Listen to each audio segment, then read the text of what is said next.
And in Hebrews chapter 8, the writer of Hebrews actually quotes Jeremiah.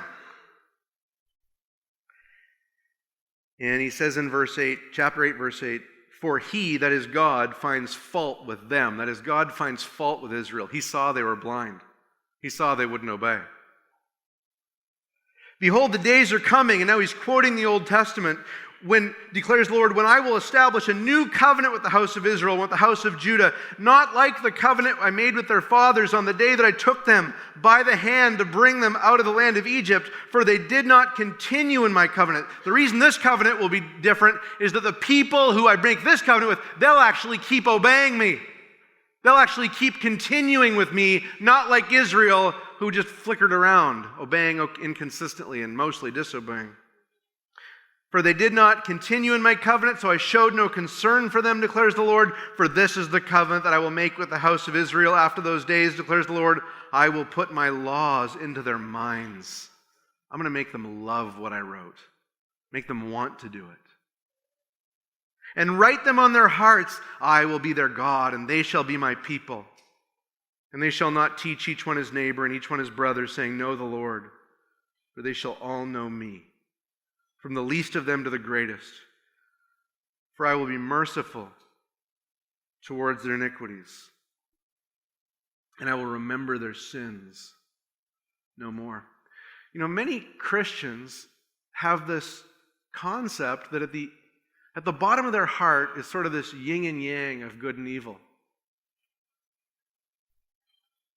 That at the core of them is sort of this mixed reality of good and evil, a black dog and a white dog. You're kind of half bad, half good. You used to be all bad, now you're half good, half bad. I wonder, does that line up with the scriptures we've just read over and over again? They will love him with their whole heart. They will love him with their whole mind. They will see him. They will see his glory. They will know him. Beloved, is that describing Christians? You bet it is. Now, Ryan, you must be saying that Christians don't struggle with sin. Anyone here know me? Okay. Christians struggle with sin until they do this: quit breathing. But the person struggling with sin is a Christian. There's someone who doesn't want to sin. There's someone whose whole heart loves God, whose whole mind loves God, whose whole spirit loves God. And though they battle against the world and the flesh and the devil, and they can easily be tricked and deceived and fall, they are new to the bottom of their being. If God looked over this first creation and said, "It is very good," I'm telling you, when he made Christians, he did not say it is mostly good.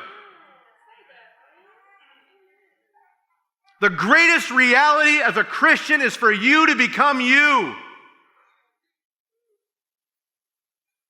This summer, I found myself struggling with anger. And God's granted a lot of victory in my life regarding anger, but this has been an area if I'm going to fall, that's where I'm going to fall. And so I grabbed a biblical counseling book on anger. It's a very good book. And what I love about biblical counseling is biblical counseling says, let's define the problem biblically and let's solve it biblically. Let's do both of those. That's so good. I love that. And this book really helped me. Probably the number one way it helps me is like your wife's like, "I'm so glad you're reading that book." But along the way as I'm reading, and there were so many good things in this book, it's telling me, now here's the reason you have a problem. Your heart is desperately wicked and evil above all things, which is from the book of Jeremiah. Really? Really? If my heart is desperately wicked and evil as all things, I have as much chance of obeying as Israel.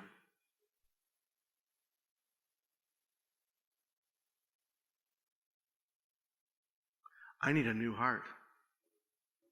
And I got news for you. I have one. God made me new.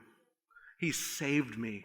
He took my heart that was always bent on evil and only desired evil continually all the time. He took that heart out of me and he gave me a heart of flesh. Now, I have fallen on my face so many times I wouldn't even want to tell you all of them.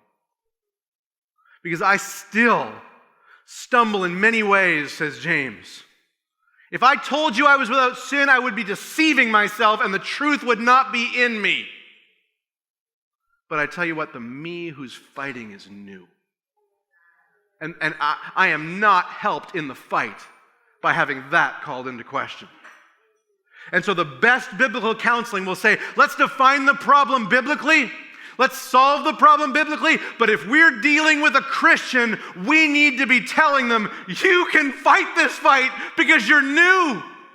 Because you love the Lord your God with all your heart and all your mind and all your strength. And seeing you see. That's glorious. That's good.